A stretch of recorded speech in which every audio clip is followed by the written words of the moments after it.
There was a time when the moon did not exist in the sky according to some ancient texts. In ancient writings and traditions, it could be found that there was a proof of time when the moon did not exist, supposedly. Democritus and Anaxagoras of the ancient Greeks mentioned there was a time when no moon could be seen in the skies.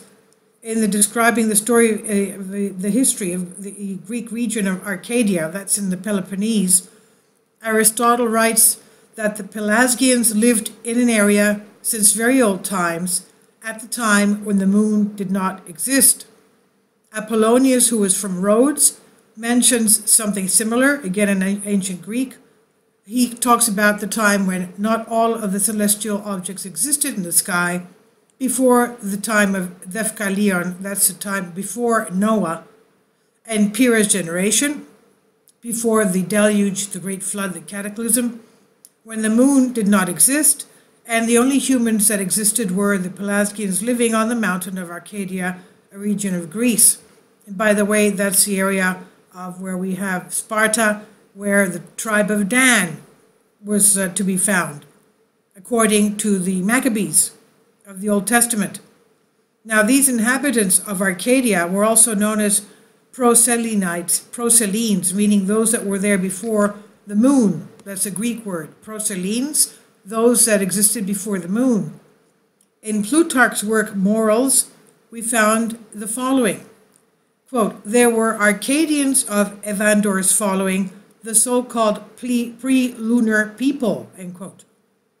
Similarly, Ovid writes, the Arcadians are said to have possessed their land before the birth of Zeus, and the folk is older than the moon, end quote. And Stephanus of Byzantium wrote, Arcadians and females both existed before the moon. Hippolytus refers to a legend that Arcadia brought forth Pelasgus of greater antiquity than the moon. Lucianos, in his astrology, says that the Arcadians affirm in their folly that they are older than the moon. Evidence has also been found in other parts of the world. In Bolivia, symbols on the wall of the courtyard of Calasasaya, built 13,000 BC. Let's remember that 13,000 years ago, we had the Clovis comet impact on Earth. So this is 15,000 years ago in Bolivia, providing evidence that the moon came into orbit around the Earth at a specific moment in time thousands of years ago, long before what mainstream historians refer to as recorded history. Moreover, the calendar gate in the same site provides evidence that a smaller satellite once rotated around the Earth, and the oral traditions of Colombian Indians of the Bogota Highlands in eastern Cordilleras of Colombia also referred to a time before the moon. Quote, in the earliest times when the moon was not yet in the heavens, end quote, says the tribesman of Chibcas. I support my Patreon account. The daily posts are 5 videos daily, and they are totally different from what I have on my YouTube channel. Thank you so much for your support and that you find all my content so interesting. You'll find the Patreon account details in the description box. Africa also provides its own evidence. According to Zulu legends, the moon was brought hundreds of generations ago by 2 brothers of alien form, Wowane and Panku. So what does all this mean? All these legends around the world of the moon not always having existed. The ancient memory of an Earth inhabited by humans without a moon has passed from generation to generations, forming the traditions of numerous civilizations. So how did the moon get here? Reference A. A. von Humboldt, Cordilleras, 1816, English translation. Research concerning the institutions and monuments of the ancient inhabitants of America, 1814. The Earth without a moon, a period when the Earth was moonless, probably the most remote recollection of mankind.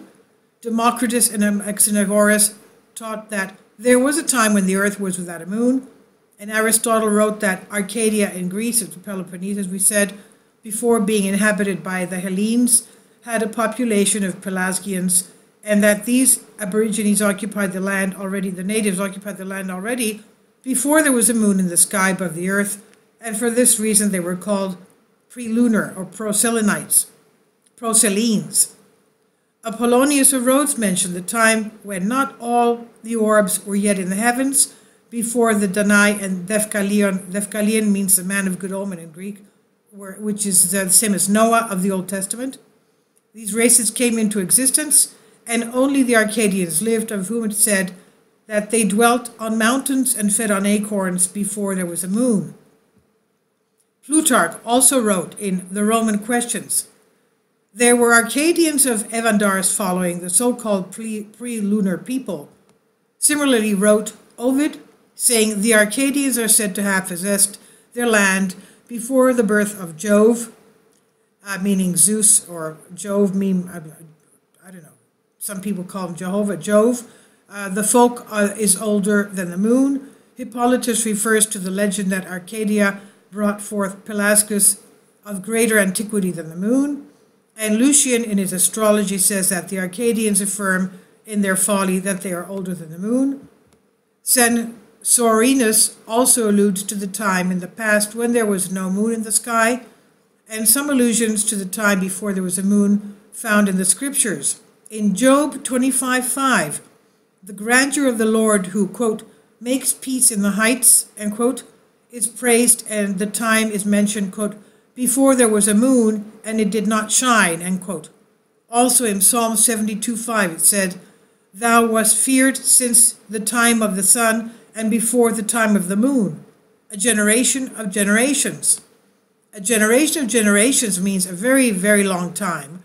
Of course, it's of no use to counter this psalm with the myth of the first chapter of Genesis, a tale brought down from exotic and later sources.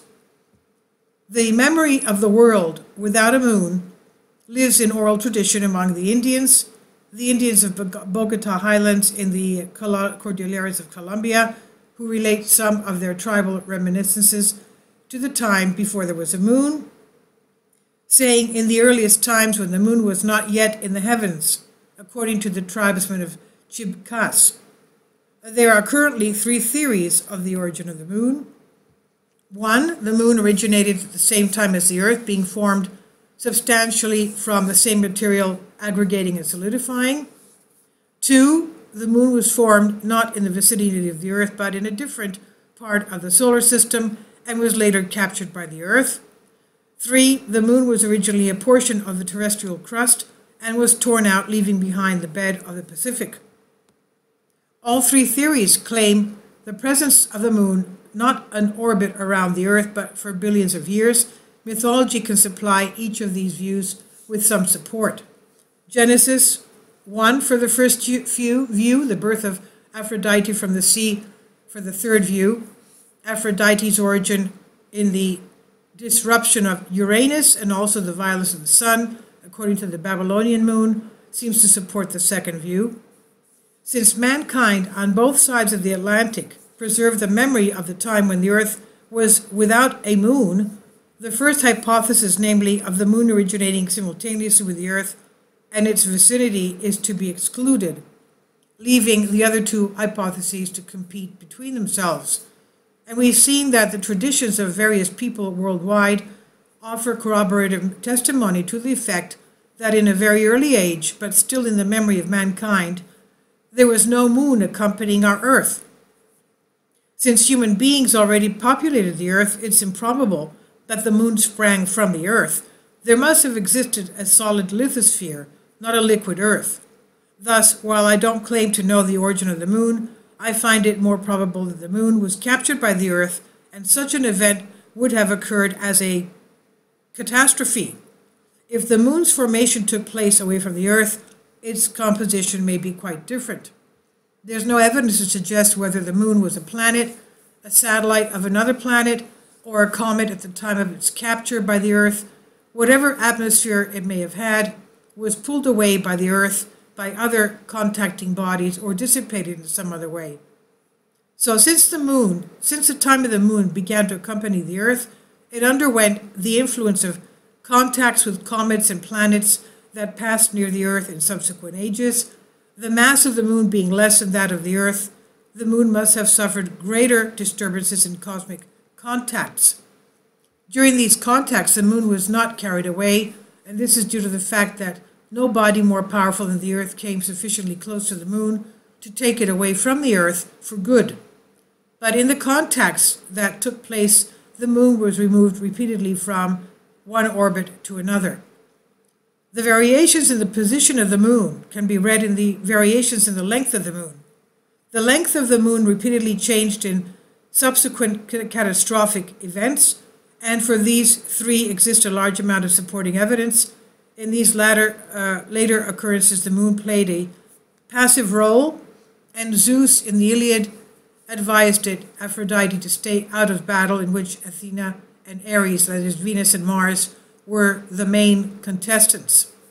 And there are various references to Hippolytus, Aristotle, Argonautica, Plutarch, Fasti, Rafutio, Lucian, and Humboldt, and additional sources cited from Chronicles of Japan as well, recounting in 1896 written how heaven and earth produced the moon god.